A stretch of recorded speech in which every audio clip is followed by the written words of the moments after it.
For almost 100 years, the World Cup has followed a strange tradition. Generation after generation, tournament after tournament, football's greatest prize has always been lifted by a national team coached by one of its own.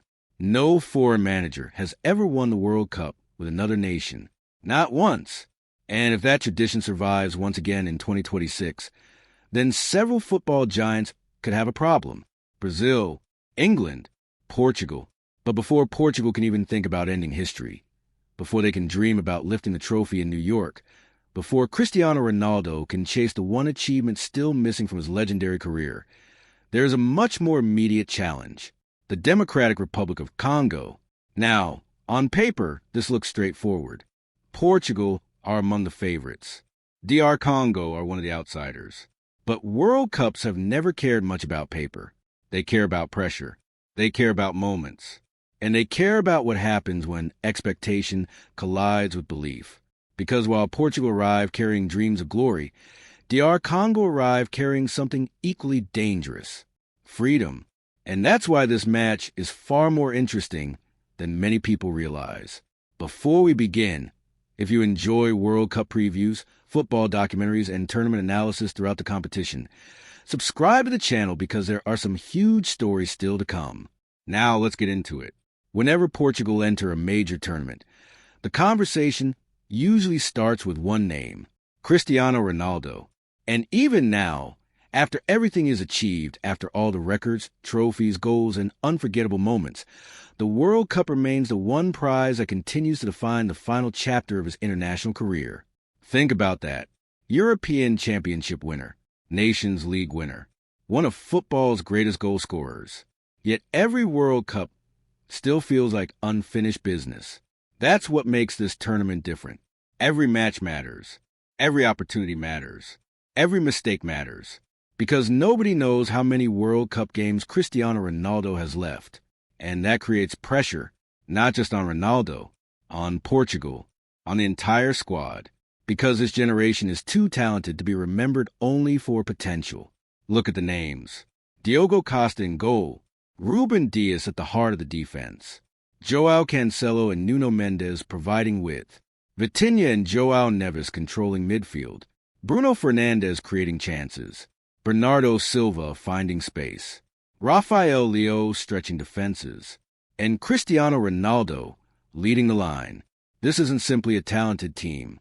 This is one of the deepest squads in international football, which is exactly why so many people believe Portugal can challenge for the World Cup.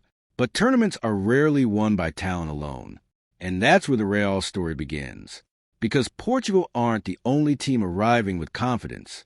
The Democratic Republic of Congo didn't accidentally qualify for this World Cup. They earned their place. And that's an important distinction. Many casual fans will look at the FIFA rankings and immediately assume Portugal should win comfortably. Portugal sit among the world's elite. DR Congo are ranked much lower. Case closed. Except football rarely works that way. To reach this stage, DR Congo had to survive a difficult qualification path. They faced strong opposition. They navigated pressure. And they arrived in the United States believing they belong. That belief matters. Because the most dangerous teams at the World Cup are often the ones with nothing to lose. Nobody expects DR Congo to dominate possession. Nobody expects them to control the match. Nobody expects them to be tournament favorites, which means they can play with freedom. And freedom can be a powerful weapon, especially against a team carrying expectations. That's why Portugal must be careful, because DR Congo have players capable of causing problems. Yoan Wissa brings pace and directness. Cedric Bakambu provides experience and goals. Aaron Wan-Bissaka offers defensive quality and athleticism. Arthur Masuaka brings energy down the flank. And throughout the squad, there is physicality, intensity, and resilience. This team will not be intimidated by the occasion. And that's where things become interesting. Because stylistically, these two teams want to play very different games. Portugal want control. DR Congo want disruption. Portugal want possession. DR Congo want transitions. Portugal want the game played on their terms. DR Congo want chaos. And World Cups have a funny habit of rewarding chaos. Quick question: who are you backing in this match? Portugal or DR Congo? If you're enjoying the preview, drop a like on the video because it really helps the channel. Now let's talk tactics, because this is where the battle could be decided. Portugal's greatest strength isn't any individual player. It's their midfield. Vitinha, João Neves, Bruno Fernandes. 3 players capable of controlling tempo. 3 players capable of dictating possession. 3 players capable of creating opportunities. If Portugal dominate this area of the pitch, they will dominate the game. It's that simple. The challenge for DR Congo is preventing Portugal from settling into a rhythm, because once Portugal start moving the ball comfortably, they become extremely difficult to stop. Bruno Fernandes begins finding passes. Bernardo Silva begins finding pockets of space. Leo begins isolating defenders. And suddenly the entire game starts tilting in Portugal's favor. That's why DR Congo's best chance may involve making the game uncomfortable, pressing aggressively, winning second balls, breaking up momentum, turning the match into a battle rather than a technical showcase. Because if this becomes a football match played entirely on Portugal's terms, the quality gap will eventually show. The concern for Portugal isn't whether they can create chances. The concern is whether they can remain patient. World Cups have produced countless examples of favorites becoming frustrated. The longer an underdog survives, the more dangerous they become. The crowd begins to believe. The players begin to believe. The pressure grows. And suddenly the favorite starts forcing things. That's the scenario DR Congo will hope for. Survive, compete, stay in the game, then see what happens. And let's be honest, Portugal fans have seen this story before. Strong squads, high expectations, talk of golden generations, only for the tournament to become far more complicated than expected. That's why this opener matters. Not because it will decide the World Cup, but because it will tell us something important. It will tell us whether this Portugal team is ready. Ready to handle pressure. Ready to manage expectations. Ready to win ugly if necessary. Because champions don't just win beautiful matches. They win difficult matches too. And opening games are often among the most difficult, especially when everyone expects you to win.